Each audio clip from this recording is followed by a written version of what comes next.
नमस्कार साथियों, हमारे YouTube channel the future nursing officer में आप सभी लोगों का एक बार फिर से स्वागत है।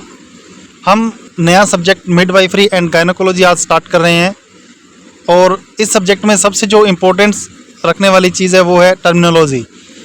बिना टर्मिनोलॉजी हमें पता हुए ये सब्जेक्ट पढ़ना बहुत ही मुश्किल है। जब तक हमारी ये जो शब्दावली है वो क्लियर नहीं होगी तब तक हम इसको समझ नहीं सकते, क्योंकि इसमें ऐसे ऐसे इम्पोर्टेंट वर्ड है जो कि आपको एग्ज़ाम में डायरेक्ट पूछे जाते हैं, उनका मीनिंग पूछा जाता है। तो आज की जो फर्स्ट क्लास है हमारी वो सिर्फ इसी पे रहेगी और मिडवाइफरी के अंदर और गायना के अंदर जितने भी जो टर्म्स है वो बार बार रिपीट होते हैं और मोस्टली यूज़ होते हैं, उनके बारे में मैं आपको आज बताऊंगा। तो आज की क्लास हम स्टार्ट करते हैं। फर्स्ट हम स्टार्ट करते हैं डेफिनेशन से। हमें मिडवाइफरी की डेफिनेशन पता होनी चाहिए। डेफिनेशन में हम पढ़ेंगे कि मिडवाइफरी क्या है। It is health science that deals with the pregnancy, childbirth and the postpartum period, including care of newborn. Midwifery की परिभाषा में आपको मैं बता दूं कि ये स्वास्थ्य विज्ञान की वह एक शाखा है जिसके अंदर गर्भावस्था, प्रेगनेंसी और प्रसव और प्रसवोत्तर अवधि, जो डिलीवरी की जो समय होता है उसके अंदर नवजात शिशु की देखभाल सहित तक का जो समय है उसके अंदर वो काउंट किया जाता है। मिडवाइफरी के अंदर हम जो डिजीज़ होती है जो प्रेगनेंसी के टाइम में होती है, प्रेगनेंसी से पहले होती है, प्रेगनेंसी के बाद में होती है, ठीक है, वो सब हम पढ़ेंगे। टॉपिक टू टॉपिक है ये जो सब्जेक्ट हम वो क्लियर करेंगे। तो फर्स्ट हम स्टार्ट करते हैं। एक वर्ड होता है ग्रेविदा, ठीक है।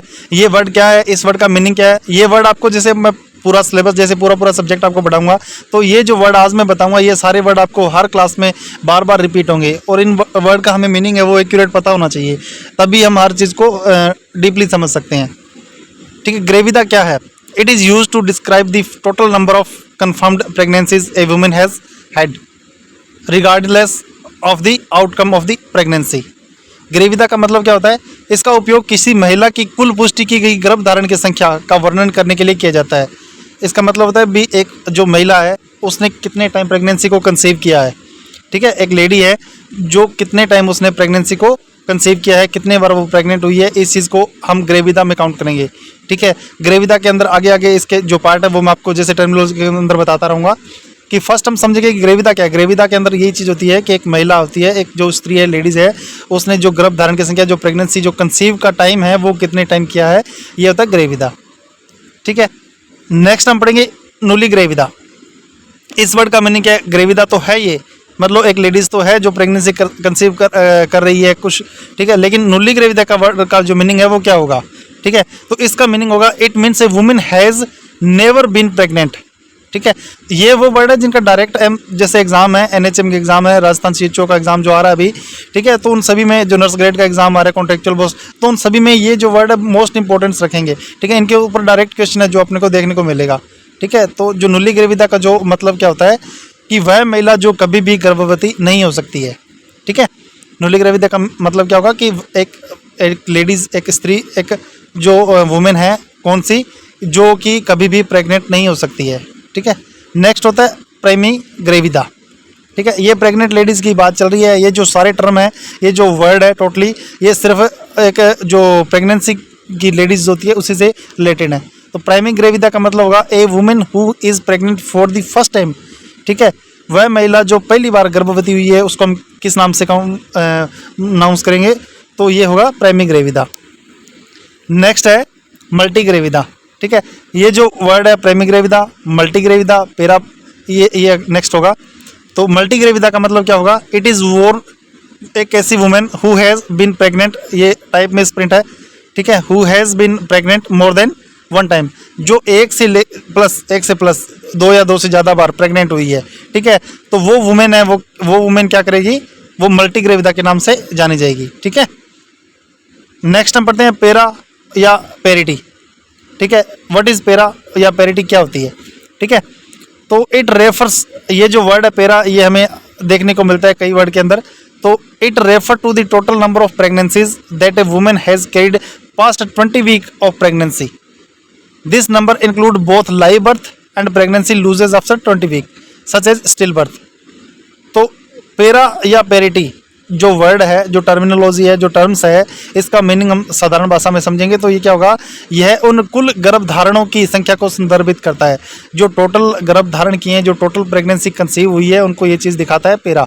ठीक है, जो कि एक जो महिला है, एक लेडीज़ है, उसने जो गर्भावस्था के 20 सप्ताह के बाद किए हैं, जब 20 वीक की प्रेगनेंसी उसमें हो गई है, 20 सप्ताह के बाद जो किए हैं उसके अंदर, लेकिन इस संख्या के अंदर जो जीवित जन्म और 20 सप्ताह के बाद अगर कोई दिक्कत हो गई है, कोई सी प्रॉब्लम के कारण, ठीक है, किसी गेस्टेशन कोई भी दिक्कत के कारण जो गर्भावस्था है उसकी हानि हो चुकी है, जैसे कि बच्चा डेथ हो गया है, बच्चा क्या स्टिल बर्थ हो गया, अबॉर्ट हो गया, कुछ भी हो गया, तो वो भी इसके अंदर काउंट होता है, उसको हम बोलते हैं पेरा या पेरिटी।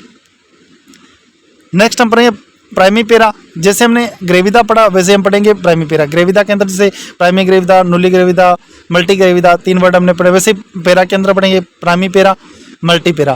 प्राइमी पेरा के अंदर क्या होगा कि एक वुमेन है who has given birth once, एक ऐसी महिला जिसने बच्चे को एक बार बच्चे को जन्म दिया हो, उसको जिसने एक बार बच्चे को जन्म दे दिया है, तो उस लेडीज़ को हम बोलेंगे प्राइमी पेरा। दोस्तों ये जो वर्ड है, जो मैं टर्मिनोलॉजी आपको बता रहा हूँ, ये मिडवाइफरी का सबसे इम्पोर्टेंट पार्ट्स है। ठीक है, और इसके बिना मिडवाइफरी को याद रखना या मिडवाइफरी को समझना बिल्कुल ही बहुत ही मुश्किल है, क्योंकि मिडवाइफरी एक ऐसा सब्जेक्ट है जो कि NHM के एग्ज़ाम है, CHO के एग्ज़ाम है, या नोट सेट एम्स तक के जो भी एग्ज़ाम होते हैं उनके अंदर इस सब्जेक्ट की एक बहुत ही अति महत्वपूर्ण मतलब इसकी इंपॉर्टेंस रहती है। ठीक है, तो प्राइमी पेरा का मतलब एक ऐसी महिला जिसने बच्चे को एक बार जैसे जन्म दिया हो। मल्टीपेरा का मतलब वही होगा कि एक वुमेन है who has given birth more than once time. Multipara का मतलब एक महिला जिसने एक से अधिक बार बच्चे को जन्म दिया हो। नेक्स्ट हम पढ़ेंगे नुली पेरा। जैसे नुली ग्रेविदा था वैसे nullipara, a women who has not given birth. Nullipara का मतलब क्या होगा, नुली ग्रेविदा का मतलब जो कंसीव ही नहीं कर सकती प्रेगनेंसी, कभी भी बच्चे की जो प्रेगनेंसी है वो कंसीव नहीं कर सकती। ठीक है, तो वो होगी नुली ग्रेविदा। लेकिन नुली पेरा मतलब जो क्या होती है, जिसने कभी भी बच्चे को जन्म दिया ही नहीं। ठीक है, एक ऐसी महिला जिसने आज तक कभी भी किसी बच्चे को जन्म नहीं दिया हो। ठीक है, नेक्स्ट टाइम पढ़े ग्रैंड मल्टीपेरा। ठीक है, a women who has already delivered 5 और more infants who have achieved a gestational age of the 20 week of more. इसके अंदर हम उन महिलाओं को काउंट करेंगे जिससे कोई महिला है उसने 5 से ज़्यादा बच्चों को जन्म दिया हो, 4, 5, 6, 7 ऐसे जैसे बच्चों को जन्म दिया हो, और या जिसने कम से कम 24 हफ्तों तक प्रेगनेंसी कंसीव रखी हो। ठीक है, और 24 हफ्तों के बाद में किसी ट्रोमा के कारण, किसी मतलब कोई डिजीज़ के कारण उसका मतलब जो स्टिल बर्थ कुछ हो गया, लेकिन जो प्रेगनेंसी का जो टाइम पीरियड था वो कम से कम 24 वीक तक रहा हो। ठीक है, तो ऐसी जो लेडीज़ है उसको हम काउंट करेंगे किसके अंदर, ग्रैंड मल्टीपेरा के अंदर। ठीक है, तो इसके अंदर एक होता है ग्रेट ग्रैंड मल्टीपेरा। ठीक है, ग्रेट ग्रैंड मल्टीपेरा। ठीक है, ये वर्ड होता है। इसके अंदर वो महिला आएगी ए वुमेन हु हैज डिलीवर्ड 7 और मोर इन्फेंट।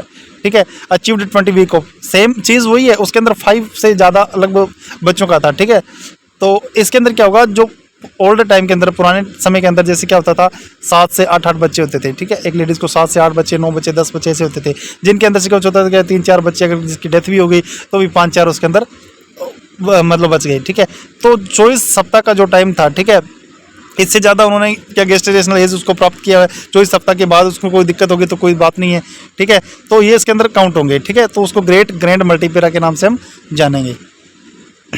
नेक्स्ट एक बहुत ही इंपॉर्टेंट टर्म है अबॉर्शन।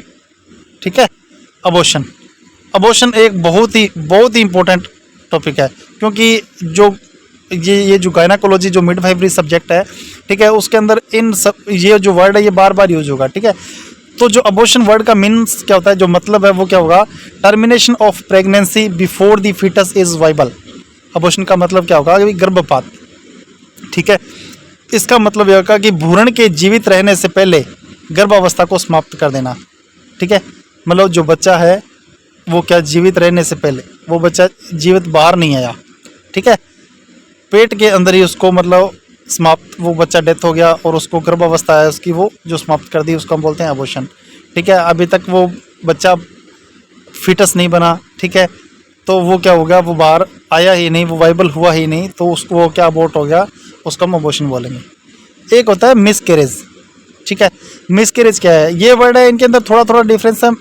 ठीक है, लेकिन इन वर्ड को समझना बहुत ज़रूरी है। ठीक है, ये जो टर्म है इनका एक ऐसे एकदम देखते हैं तो इनका वर्ड ऐसे लगता है भी सेम ही है, मिसकैरेज एक, अबॉर्शन एक है। ठीक है, तो ये क्या सेम ही है, लेकिन ये अलग अलग है। मिसकैरेज क्या होता है, स्पॉन्टेनियस, आप मतलब अपने आप expulsion of a human foetus without any medical intervention during the first 12 week of the gestation. इसके अंदर मैं आपको दोनों के अंदर डिफरेंस भी बता देता हूँ, ठीक है। तो ये जो मिसकैरेज है ये क्या होता है, पहली बात तो ये क्या अपने आप होता है, ठीक है। अबॉर्शन है, अबॉर्शन के कई कारण हो सकते हैं, ये क्या मिसकैरेज अपने आप होगा, ठीक। एक्सपल्सन ऑफ द फिटस मतलब जो बच्चा है वो क्या एक्सपल्ट आउट हो जाएगा, जो बाहर आ जाएगा, ठीक है, बिना किसी मेडिकल इंटरवेंशन के। उसको कोई जैसे आजकल किट देते हैं, कोई किट नहीं दी है उसको, कोई डीएनसी वगैरह नहीं करवाई है, सफाई वगैरह नहीं करवाई, कुछ भी, ठीक है। 12 वीक इसका जो टाइम है, 12 वीक की वो प्रेगनेंसी हो गई है, ठीक है। 12 वीक की प्रेगनेंसी के अंदर उसको क्या कर दिया हमने, ये चीज़ होगी। गर्भावस्था के पहले 12 सप्ताह के दौरान अगर कोई भी बिना किसी मेडिकल दवाई के, बिना किसी किट के, बिना किसी उपकरण के इस मतलब यूज़ करिए बिना, अपने आप ही जो बच्चा गिर जाता है, जो अबॉर्ट हो जाता है बच्चा, जो सफाई हो जाती है, उसको हम बोलते हैं मिसकैरेज, ठीक है। ये चीज़ आप लोगों को ध्यान में रखनी है, ठीक है। नेक्स्ट होता है इंड्यूस्ड अबॉर्शन। इंड्यूस्ड जैसे कि नाम से पता चलता है, इंड्यूस्ड, इंड्यूस का मतलब हमने क्या इंड्यूस करवाया है, ठीक है। अबॉर्शन को क्या करवाया, इंड्यूस कराया, नाम से पता लग रहा है इंड्यूस अबॉर्शन, ठीक है। तो इसके अंदर क्या होगा, इंड्यूस अबॉर्शन क्या चीज़ है कि दी प्रोसीजर, ये एक प्रोसीजर हो गया। पहली बात तो ये क्या होगा, एक प्रोसीजर हो गया डन, एक done by a licensed health personal to purposefully और टर्मिनेट ए प्रेगनेंसी, ठीक है। प्रेरित गर्भपात, इंड्यूस को मतलब हम खुद करवा रहे हैं, फर्स्ट टाइम तो पहली बात तो खुद करवा रहा है। करवा कौन रहा है, जिस एक डॉक्टर होगा या कोई नर्स है जो क्या होगी लाइसेंस्ड धारी होगी और हेल्थ पर्पसफुली करा रही है वो, मतलब बच्चे के अंदर कोई जन्मजात विकृति आ गई, बच्चे के अंदर कोई अल्ट्रासाउंड के अंदर कोई रिपोर्ट करवाई जिसके अंदर बच्चे के अंदर कोई प्रॉब्लम आ गई, कोई दिक्कत आ गई, ठीक है। तो वो क्या करेगी, जो एक लाइसेंस्ड धारी जो डॉक्टर होगा, ठीक है, और वो क्या हेल्थ पर्पसफुली मतलब हेल्थ पर्सनल और उसके पर्पसफुली वो क्या करेगा कि उसको जो अबॉर्शन करवाना पड़ेगा, नहीं तो जो आगे जो बच्चा जो जन्म लेगा उसका जो एक हाथ नहीं होगा, पैर नहीं होगा, ऐसे कुछ भी बच्चे के अंदर जैसे क्या होता है हेड है पूरा वो उसमें बना नहीं है ऐसे, तो वो दिक्कतें बच्चे में कई बार होती है जब हमें क्या करवाना पड़ता है, ठीक है। तो गर्भावस्था उद्देश्य होते हैं उनको ढंग से समाप्त करने के लिए लाइसेंस प्राप्त जो स्वास्थ्य कर्मी होते हैं उनके द्वारा क्या होता है अबॉर्शन करवाया जाता है, ठीक है। तो वो चीज़ होगी इंड्यूस्ड अबॉर्शन, ठीक है। एक होता है स्टिल बर्थ, ठीक है। ये टर्मिनोलॉजी आप लोग याद रखना क्योंकि ये जो टर्म्स है ये डायरेक्ट ही क्वेश्चन में आपको आएंगे एनएचएम के एग्जाम में, सीएचओ के एग्जाम में, कॉन्टैक्ट बेस्ड जो है अभी एग्जाम आ रहे हैं उन सभी के अंदर, ठीक है। तो ये क्लास उन सभी के लिए इंपॉर्टेंट सकती है जो लोग सीएचओ की तैयारी कर रहे हैं, एनएचएम की तैयारी कर रहे हैं, ठीक है, या आगे नोट सेट लेवल की जो तैयारी करेंगे, ठीक है। तो उन सभी में मिडवाइफरी सब्जेक्ट के अंदर ये जो 15 से 20 वर्ड में आज आपको बताऊंगा, इन वर्ड की एक अलग ही मतलब इंपॉर्टेंस रहती है, इसलिए मैंने एक स्पेशल क्लास तैयार की है इन वर्ड्स पे। तो स्टिल बर्थ क्या होता है, a baby delivered with no sign of life known as have died after 24 completed week of pregnancy, ठीक है। जैसे कि हमने पहले पढ़ा कि 24 सप्ताह की मतलब 24 सप्ताह पूरा होने से पहले जो डिलीवरी होती है वो, ठीक है। तो एक ऐसा बच्चा है जिसने जन्म के बिना किसी जीवन के लक्षण, मतलब बच्चा जीवित ही नहीं है, उसमें जीने का कोई लक्षण नहीं है, वो ना ही कोई हाथ हिला रहा है, ना ही उसमें सांस की कोई उसमें पल्स रेट आ रही है, ना इसमें कोई श्वसन की रेट आ रही है, ना ही उसकी कोई हार्ट बीट हमें आ रही है, ऐसी कोई एक्टिविटी नहीं है जिससे बच्चा ऐसा लगे कि वो क्या जीवित है, ठीक है। तो बच्चा डेथ है, बच्चा डेड है, बच्चा मरा हुआ है। तो 24 सप्ताह से पहले अगर बच्चा पेट के अंदर, ठीक है, इन वुम्ब माँ के वुम्ब के अंदर ही बच्चे की डेथ हो जाती है तो वो होता है स्टिल बर्थ, ठीक है। बच्चा मरा हुआ जब जन्म लेता है तो उसको हम बोलते हैं स्टिल बर्थ, ठीक है। एक होता है intra uterine foetal death IUD, ठीक है। तो ये एक प्रोसीजर भी है, इसके अंदर क्या होता है भी it refer to babies with no sign of life in utero, मतलब भ्रूण मृत्यु जो IUD है यह उन शिशुओं को संदर्भित करता है जिनके गर्भ में जीवन के कोई लक्षण नहीं होते, मतलब बच्चा माँ के पेट के अंदर है, ठीक है, और वहीं पे उसका जो अल्ट्रासाउंड करवाया या कोई CT करवाई या कुछ भी करवाया तो उसके अंदर क्या हुआ कि बच्चे के अंदर कोई हार्ट बीट नहीं आई, कोई पल्स रेट नहीं आई, ठीक है। तो उसके अंदर उसकी कोई एक्टिविटी नहीं आ रही है, ठीक है। तो वो सब चीज़ क्या होगी, वो होगी इंट्रा यूटेराइन डेथ, मतलब बच्चा की जो बच्चे के यूट्रस के अंदर ही माँ के जो गर्भ के अंदर ही उसके जीवन के कोई लक्षण नहीं है, बच्चा उसके अंदर उसका हमें क्या होता है भी डेथ है बच्चे की हो चुकी है, ये चीज़ कंफर्म हो जाती है तो वो इंट्रायूटेराइन डेथ हो जाती है, ठीक है। इसके कई कारण भी हो सकते हैं जैसे ट्रॉमा हो गई, कोई इंजरी हो गई, XYZ, ठीक है। नेक्स्ट हम पढ़ते हैं pre term pre mature birth. ठीक है, ये आप मेरी जो कम्युनिटी हेल्थ पीडिया की जो क्लासेस है उनमें आप जाके देखो तो ये कुछ वर्ड है, इनके बारे में मैंने आपको बताया हुआ भी है। ठीक है, प्री टर्म या प्री मेच्योर बर्थ क्या होता है? It is the birth of a baby at less than 37 week gestational age. मतलब जिस बच्चे का जन्म 37 वीक सप्ताह से कम गर्भकालीन आयु का हो। ठीक है, 37 वीक से पहले का जो 37 से 42 वीक नॉर्मल जो बर्थ टाइम होता है 9 मंथ तक का। तो अगर बच्चा कहीं जैसे 7 मंथ का बच्चा हो गया, कहीं 8 मंथ का बच्चा का, तो जो 37 साल से पूर्व का जो 37 वीक का होने से पहले जिस बच्चे का जन्म हो जाता है तो उसको हम बोलते हैं प्री टर्म बच्चा या प्री मेच्योर बेबी। वो बच्चा है जो प्री मेच्योर है, पूरी तरह से विकसित नहीं है या प्री टर्म है, तो वो होगा। इस तरह के बच्चे हैं, उनको कई दिक्कत आती है, जिसके बच्चे का वजन कम होता है। ठीक है, तो ये सब चीज़ें उसके अंदर आएगी। ठीक है, एक होता है फुल टर्म। प्री टर्म के अंदर बच्चे का जो टाइम है वो कम रहेगा, जो नॉर्मल जो 37 लेकर के 42 वीक होना चाहिए वो 37 वीक से पहले ही हो जाएगा, तो वो होगा प्री टर्म। फुल टर्म का मतलब जिसकी जो है 38 से लेकर के 42 वीक तक, मतलब 37 वीक से ज़्यादा होना चाहिए और 42 वीक से कम होना चाहिए। ठीक है, तो it is the birth of a baby between 39 week through the 40 week and 6 दिन, मतलब 42 से पहले हो जाता है। ठीक है, तो उसको हम बोलेंगे फुल टर्म या पूरे टाइम का जो बच्चा 9 मंथ का। एक होता है post term. Post term baby कौन सा? पोस्ट टर्म मतलब जिस बच्चे की माँ के अंदर से बच्चा है जो बाहर आ जाना चाहिए 9 मंथ के अंदर, लेकिन 37 से पहले आ गए तो प्री टर्म के अंदर काउंट कर लिया।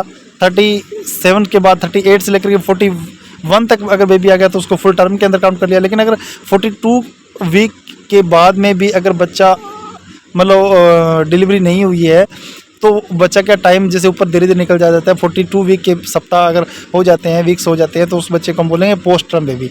ठीक है, तो इस तरह के जो बच्चे हैं वो हष्ट पुष्ट हो जाते हैं, जिनका शरीर है जो बड़ा हो जाता है। ठीक है, और बॉडी, तो ये डिलीवरी है, फिर बाद में हमें सिजेरियन की तरफ भी जाना पड़ता है वगैरह वगैरह। तो पोस्ट टर्म के अंदर भी आगे कई, मैं आपको मिडवाइफरी में ये सारी चीज़ें बताऊंगा भी आगे की क्या क्या कॉम्प्लिकेशन आ सकती हैं, क्या दिक्कतें होती है, क्या इसमें बेनिफिट है, जो सब कुछ। ठीक है, आज मैं सिर्फ टर्मिनोलॉजी आपको पढ़ाऊंगा और टर्मिनोलॉजी के अंदर जो चीज़ें हमें इंपॉर्टेंस, जो वर्ड इंपॉर्टेंस हैं मिडवाइफरी पूरे सब्जेक्ट के अंदर यूज़ होंगे, गायना जो सब्जेक्ट है उसके अंदर हर जगह यूज़ होंगे, वो मैं आपको बता रहा हूँ। ट्राइमेस्टर। ट्राइमेस्टर क्या होता है? ट्राइमेस्टर जो प्रेगनेंसी होती है 9 मंथ की जो प्रेगनेंसी होती है, ठीक है, उसके अंदर 3-3 महीने का ऐसे रख लेते हैं। पहले 3 माह, ठीक है, फिर बीच वाले 3 माह, फिर लास्ट 3 माह, तो 9 मंथ की टोटल प्रेगनेंसी होगी। ठीक है, तो ट्राइमेस्टर का मतलब 3-3 महीने का 3 ट्राइमेस्टर हो गए, 3 माही होगी। ठीक है, तो ये इसको बोलते हैं ट्राइमेस्टर। ठीक है, it means 3 months a normal pregnancy lasts about 9 month and has 3 trimester. मतलब साफ मतलब अभी 3 महीने का, मतलब जो 9 मंथ का जो प्रेगनेंसी का जो समय है उसको 3 भागों में बांट दिया। पहले 3 माह, बीच वाले 3 माह और लास्ट वाले 3 माह, 3 माही बोल के इसको ये ट्राइमेस्टर के नाम से जाना जाता है। गेस्टेशन इसको क्या बोलेंगे? The maternal condition of having a developing foetus in body.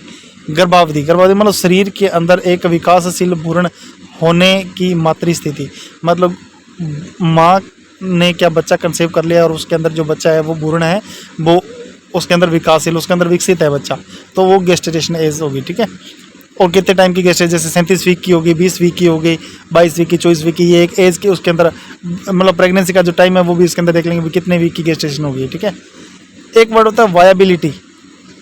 Viability क्या चीज़ होती है? It means the capability of living usually at 24।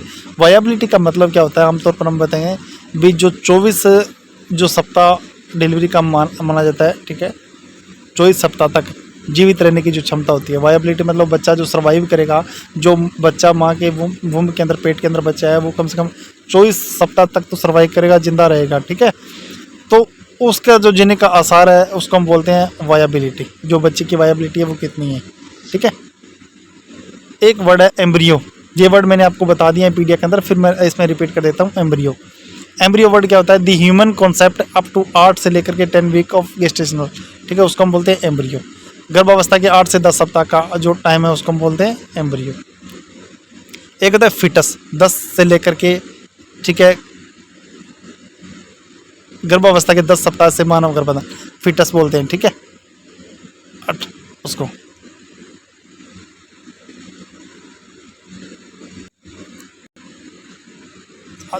Embryo embryo के बारे में मैंने आपको बताया कि जो पहले जो बच्चा माँ के पेट के अंदर है, वुम के अंदर है, वो 8 से 10 हफ्ते तक का जब होता है तो उसको हम एम्ब्रियो काउंट करेंगे।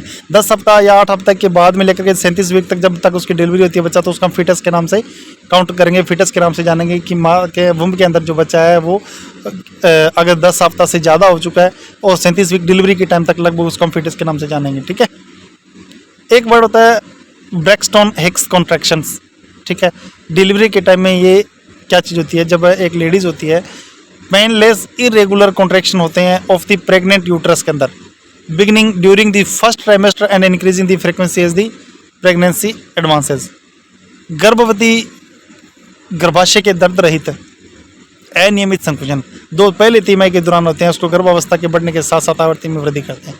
मतलब जब प्रेगनेंसी एक लेडीज़ प्रेगनेंसी कंसीव करती है तब उनको क्या होता है, यूट्रस के अंदर एक जो गर्भ होता है माँ का, उसके अंदर उसको ऐसे ऐसे मतलब सिकुड़न से महसूस होती है, एक संकुचन महसूस होता है, लेकिन उसमें क्या पेनलेस होते हैं, उसके अंदर दर्द नहीं होता है। ठीक है, तो वो क्या होते हैं, वो धीरे धीरे आगे क्या धीरे धीरे बढ़ते जाएंगे। जैसे जैसे टाइम निकलता जाता है प्रेगनेंसी का, उसके अंदर वो क्या बढ़ते जाते हैं। ठीक है, तो उसको बोलते हैं ब्रैक्सटन हिक्स कॉन्ट्रैक्शंस। ठीक है, सर्विक्स क्या चीज़ होती है, दी ओपनिंग और passage between the vagina and the uterus.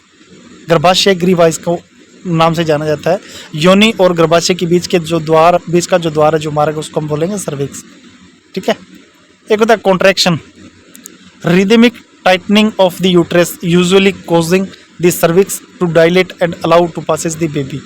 संकुचन संकुचन अभी मैंने आपको पिछले बताया, लेकिन उसके अंदर वो पेनलेस था, लेकिन इसके अंदर क्या होता है, जो गर्भाशय होता है वो एक लगातार एक सिस्टमेटिक तरीके से, एक स्टेप टू स्टेप जैसे तरीके लयबद्ध तरीके से क्या करता है, कसाव करता है, उसके अंदर संकुचन आते हैं, जिसके कारण आमतौर पर क्या होता है कि जो गर्भाशय ग्रीवा जो सर्विक्स जो मैंने आपको बताया, वो क्या करता है, वो फैल जाता है और शिशु को बाहर आने का, बच्चे को जो बाहर आने का जो रास्ता है वो मिल जाता है। ठीक है, वो होता है कॉन्ट्रैक्शन। एक है डायलेशन क्या चीज़ है, the action of enlarging of the cervix to 10 centimetre. Dilation क्या होता है, जब डिलीवरी का फुल टर्म जब टाइम होता है 37 वीक का, 38 वीक का, जब ऐसे होता है फुल टर्म हो गया है, अब डिलीवरी होगी, तो क्या होता है, डॉक्टर क्या होता है उसमें आपने सुना होगा कि ऐसे चेक करते हैं 1 फिंगर लूज है, 2 फिंगर लूज है, 3 फिंगर सर्विक्स लूज है, 4 फिंगर फुल डायलेशन है। तो ये जो डायलेशन है ये वो चीज़ होती है जहाँ पे फैलाव चेक किया जाता है गर्भाशय जो सर्विक्स का। ठीक है, और वो 10 सेंटीमीटर तक क्या बढ़ जाता है, 10 सेंटीमीटर तक बढ़ने की क्रिया को डायलेशन कहा जाता है। ठीक है, एक वर्ड होता है एफेसमेंट। एफेसमेंट क्या चीज़ होती है, ठीक है, जो सर्विक्स है वो अगर पतला हो चुका है, थिनिंग ऑफ द सर्विक्स को क्या कहेंगे हम, एफेसमेंट कहेंगे। ठीक है, एफेसमेंट वर्ड किसको कहेंगे, थिनिंग ऑफ द सर्विक्स को हम क्या कहेंगे, एफेसमेंट वर्ड।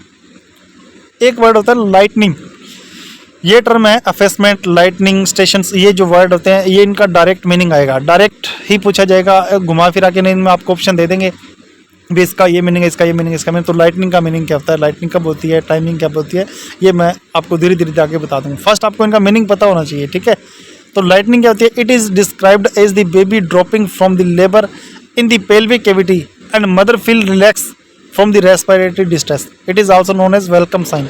ठीक है, लाइटनिंग का मतलब जैसे अचानक से बिजली चमकती है, जैसे बिजली चमकना, एकदम बिल्कुल रिलैक्स होना। ठीक है, इसे प्रसव से पहले बच्चे के श्रोणि गुहा में गिरने में वर्णित किया जाता है। जब बच्चा क्या होता है भी लाइटनिंग का डायरेक्ट मतलब यही होगा कि जब डिलीवरी हो रही है, डिलीवरी से जब पहले जब बच्चा पेट माँ के अंदर डिलीवरी के टाइम जब बच्चा क्या करता है, जब पेल्विक कैविटी के अंदर आता है, ठीक है, तो जो माँ होती है उसको एक रिलैक्स फील होता है, एक अलग सा रिलैक्स फील होता है, जिसमें क्या होता है एक गहरी सांस लेकर के जिसे आराम सा फील होता है, उसको बोलते हैं हमें लाइटनिंग। और इसको वेलकम साइन भी बोला जाता है। ठीक है, वेलकम साइन ये डायरेक्ट क्वेश्चन पूछा, इस वर्ड से डायरेक्ट पूछा जाता है, ये इंपॉर्टेंट है कि वेलकम साइन किसको जाना जाता है, तो लाइटनिंग को क्या होता है, वेलकम साइन के नाम से जाना जाता है। ठीक है, ये क्वेश्चन कई बार NHM के CHO के जो एग्जाम है प्रीवियस उन सभी में आया हुआ है। ठीक है, नेक्स्ट है station. It is described as how far the baby is down in the pelvis measured in the negative and positive numbers. -5 is a floating baby, 0 station is said to be engaged in the pelvis and pulse 5 is crowning। ठीक है, station का मतलब होता है, इसका मैं आपको बताऊं, एक्सप्लेन कर देता हूं कि स्टेशन का साफ साफ मतलब होता है कि जब शिशु है वो पेल्विक कैविटी के अंदर, पेल्विक कैविटी से कितनी दूर है। ठीक है, तो उसको प्लस और माइनस दोनों चीज़ों से नापा जाता है, ठीक है। अगर -5 है तो एक फ्लोटिंग तैरता हुआ जैसे बच्चा वैसा होता है, ठीक है। अगर वो 0 है तो वो पेल्विक कैविटी के अंदर आ चुका है, लग चुका है, ठीक है। और अगर +5 आ रहा है तो वो क्या बिल्कुल सिरे पर है, बिल्कुल एकदम नोक पर आ चुका है, ठीक है। तो वो उस जो नोक पर आ गया उसको हम बोलेंगे क्राउनिंग, ठीक है। जो क्राउनिंग है उसको बोलेंगे एकदम बिल्कुल ही आ गया, वो क्राउनिंग पे आ गया, ठीक है। ये +5 होता है, ठीक है। उसको प्लस और माइनस उससे करेंगे, ठीक है। अगर -5 है, -5 और ये जीरो लेवल है, ठीक है। तो इसको हम स्टेशन नाम से जानेंगे, ठीक है। एक है सिजेरियन। सिजेरियन आजकल ये जो वर्ड है सिजेरियन है, ये तो बच्चे को पता होता है, ठीक है। बाकी सिजेरियन का मतलब डायरेक्ट हो गया। अभी आजकल जो भी डिलीवरी हो रही है, जितनी भी डिलीवरी हम जाएंगे हॉस्पिटल में जाएंगे तो डायरेक्ट क्या करेंगे, कहते हैं इसको ये दिक्कत है, ये दिक्कत है, तो ये क्या होगा, सिजेरियन होगा, ठीक है। जब नॉर्मल डिलीवरी का तो आजकल बहुत ही कम हो चुका है कि वेन, सिजेरियन का मतलब जब when the baby is through the cut in the abdominal wall, जब बच्चे को क्या पेट की दीवार से जिससे चीरा लगा करके बाहर निकाला जाता है, ठीक है। तो उसको हम बोलेंगे सिजेरियन। और सिजेरियन डिलीवरी ये आजकल जो मोस्ट सबसे ज़्यादा यूज़ होने लगी वो सिजेरियन डिलीवरी होगी, ठीक है। तो इसमें क्या होता है, बच्चे माँ का जो पेट है उसके अंदर से डायरेक्ट चीरा लगा के यहीं से बच्चे को जो आउट कर लिया जाता है, ठीक है। ट्रांजिशन एक टर्म होता है, transition. It means labour from से 8 से 10 centimetre cervical dilation and the with first stage of labour, ठीक है। जो लेबर की स्टेज है वो मैं आपको बताऊंगा कि लेबर की 2, 3, 4 स्टेज होती है। फर्स्ट स्टेज में क्या होता है, सेकंड में क्या होता है, थर्ड में क्या होता है, वो सब आपको आगे नेक्स्ट पढ़ाऊंगा, ठीक है। ट्रांजेक्शन का मतलब यही होगा कि जो 8 से 10 सेंटीमीटर सर्वाइकल डायलेशन जब हो गया है, ठीक है, और and with the first of labour, ठीक है, तो उसको हम बोलेंगे ट्रांजिशन। नेक्स्ट हम पढ़ेंगे कोलोस्ट्रम। कोलोस्ट्रम क्या चीज़ होता है, कोलोस्ट्रम क्या है, it is the rich watery fluid that comes from mother breast before milk come out. माँ का जो दूध है, पहला दूध, माँ का जो फर्स्ट दूध या जो पहला दूध जो होता है उसको हम बोलेंगे कोलोस्ट्रम, ठीक है। कोलोस्ट्रम क्या है, जो माँ का जो पहला दूध होता है, watery fluid, rich watery fluid जिसको हम बोलते हैं, और बच्चे के लिए सबसे इम्पोर्टेंट होता है, बहुत इंपॉर्टेंट होता है, ठीक है। तो उसको वो जो दूध होता है पहला दूध माँ का, माँ को बच्चे को पिलाना चाहिए, ठीक है, उसको बोलते हैं कोलोस्ट्रम, ठीक है। एक होता है आफ्टर बर्थ। आफ्टर बर्थ मतलब it include the placenta, umbilical cord, amniotic sac and lochia delivered in the third stage of the labour, ठीक है। यहाँ पे वर्ड है थर्ड स्टेज। ये मैंने आपको बताया कि मैं स्टेज जो जितनी भी है लेबर की, जो डिलीवरी की जो लेबर की जो स्टेज है वो मैं आपको नेक्स्ट पढ़ाऊंगा। लेकिन जो आफ्टर बर्थ क्या होगा, जन्म के बच्चा जब जन्म लिया, बच्चे के जन्म के बाद में क्या क्या बात होगा, तो वो क्या होगा, प्लेसेंटा है, जो आंवल है, जो अपरा है, ठीक है, वो बाहर आएगा, अम्बिलिकल कॉर्ड आएगा, ठीक है, गर्भनाल है, एमनियोटिक थैली है, जो पानी की जो थैली है वो होगी, लोकिया है, तो लोकिया क्या है ये मैं आपको बताऊंगा, लोकिया एल्बा सिरोसा, ठीक है, 15 दिन तक होगा। तो पहले 5 डेज़ का कितना होगा, 5 से 10 दिन का इसका कलर कैसा होगा, 10 दिन से 15 के अंदर इसका कलर कैसा होगा, ठीक है। तो ये सब चीज़ें मैं आपको आगे पढ़ाऊंगा, ठीक है।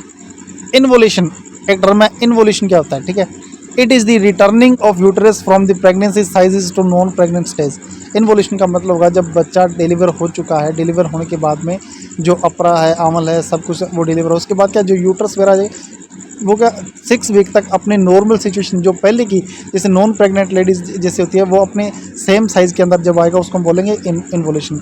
मतलब साफ शब्दों के अंदर डिलीवरी के बाद में जो डिलीवरी के अंदर जिन अंगों का साइज़ बड़ा हो गया था, जैसे यूट्रस का साइज़ बड़ा हो जाता है तो वो रिटर्न होता है वापस अपने नॉर्मल साइज़ के अंदर, तो उसको बोलते हैं हम इन्वोल्यूशन, ठीक है।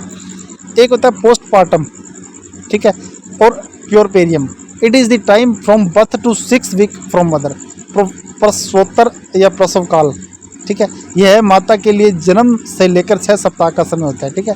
पोस्टपार्टम मतलब जब बच्चे का डिलीवर हो गया, बच्चा जन्म ले गया, उसके लेकर के 6 वीक तक का जो टाइम होगा वो हम बोलेंगे पोस्टपार्टम टाइम, ठीक है। पोस्टपार्टम के अंदर क्या होता है, जो ये लोकिया है या इन्वोल्यूशन है या पीपीएच है, ये सब चीज़ें पोस्टपार्टम के अंदर होती है, ठीक है। ये मैं आपको आगे एक्सप्लेन कर दूंगा, टॉपिक टू टॉपिक इन पे जो मैं आपको क्लास है वो डाल दूंगा, ठीक है। पोस्टनेटल एक वर्ड है postnatal. It is the time from birth to 6 week for baby, ठीक है। पोस्टनेटल ये भी सेम वही होगा, यह शिशु के जन्म से लेकर 6 सप्ताह का समय होता है पोस्टनेटल, ठीक है।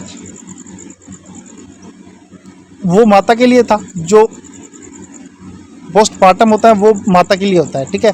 इसके अंदर जो 6 हफ्ते तक का टाइम है, 0 से 6 हफ्ते का टाइम वो माँ के लिए होता है, और पोस्टनेटल आ गया तो नेटल ये बच्चे के लिए होगा, ठीक है, जो पहले 6 वीक का, ठीक है। एक वर्ड है लोकिया। लोकिया जो अभी पीछे वर्ड ये आया है, तो it is a heavy vaginal discharge after the birth. ठीक है, लोकिया क्या होता है कि जब डिलीवर हो चुकी है, बेबी डिलीवर होगा, डिलीवरी के बाद में, बच्चे के बर्थ के बाद में क्या होता है कि एक ब्लीडिंग होती है या एक वेजाइनल डिस्चार्ज आप मान सकते हो, वो होता है। वो क्या होता है कम से कम 15-20 दिन तक थोड़ा थोड़ा होता है, लेकिन पहले 5 से 6-7 दिन के अंदर इसका कलर और होता है, इसकी स्मेल और होती है।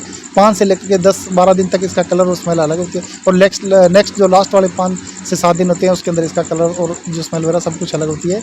तो ये क्या होता है कि बच्चे के जन्म के 15 से 21 दिनों तक रहता है, और कम से कम जो वेजाइनल डिस्चार्ज है वो क्या, ये रूब्रा, सेरोसा और एल्बा 3 टाइप का होता है।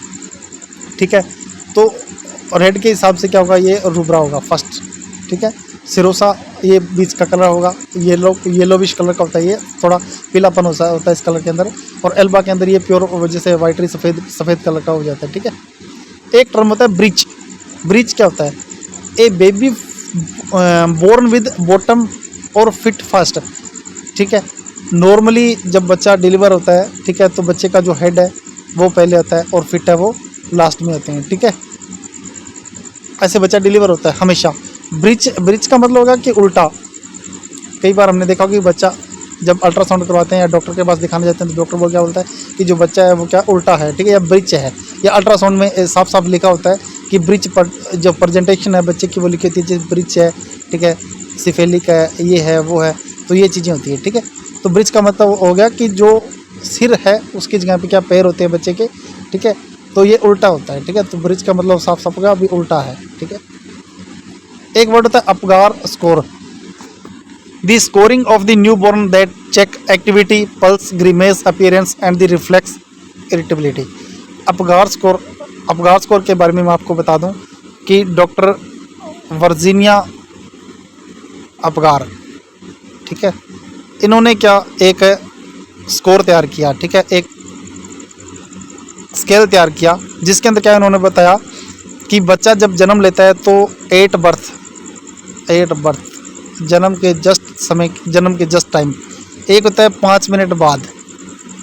ठीक है, एक होता है अगर ज़रूरत पड़े तो 10 मिनट बाद। ठीक है, हम क्या करेंगे, बच्चे का एक स्कोर चेक करेंगे। ठीक है, जिसके अंदर बच्चे के अंदर 5 चीज़ें हम चेक करेंगे। ठीक है, और अपगार स्कोर पे मैं एक अलग से स्पेशल पीडीएफ की क्लास डाल चुका हूँ, वो आप पढ़ लेना, उसमें मैं इसके बारे में एक्सप्लेन कर चुका हूँ। तो अपगार स्कोर के अंदर मैं आपको बता दूं कि इसके अंदर 5 चीज़ें हम चेक करेंगे। बच्चे की जो अपीयरेंस है, बच्चा देखने में कैसा है, बच्चे की एक्टिविटी कैसी है, बच्चे की ग्रीमेस कैसी है, बच्चे के रिफ्लेक्स कैसे आ रहे हैं। ठीक है, तो वो सब हम चीज़ें हम चेक करेंगे। और 8 बर्थ 5 मिनट बाद, अगर ज़रूरत पड़े तो 10 मिनट बाद, और उसको हम स्कोर देंगे। स्कोर के अकॉर्डिंग बच्चे को किस तरह की केयर प्रोवाइड करानी है, उसका इमरजेंसी कोई मैनेजमेंट करना है, उसको नॉर्मल केयर देनी है। ठीक है, तो वो सब उसको इस स्कोरिंग पे हम जो है उसका ट्रीटमेंट करेंगे। ठीक है, और इसका जो स्कोर है वो इस अपगार स्कोर पे मैंने एक पूरी क्लास है वो डाल रखी है, वो आप पीडीएफ में जाके पढ़ लेना। ठीक है, तो ये थी मिडवाइफरी की आज क्लास। ठीक है, गायनेकोलॉजी की क्लास, जिसके अंदर मैंने टर्म जो मोस्ट इंपॉर्टेंट टर्म्स है जो कि बार बार आपको रिपीट होंगे पूरी सब्जेक्ट के अंदर, और इनमें से आपको जो टर्म मैंने आपको बताए हैं, जो टर्म्स जितने मैंने आपको बताए हैं, उनमें से आपको 1 से 2 डायरेक्ट ही जो एग्ज़ाम है CHO के, NHM के, तो उन सभी के अंदर आपको देखने को मिलेगा। ठीक है, इसकी नेक्स्ट क्लास है, मैं आपको topic to topic, subject to subject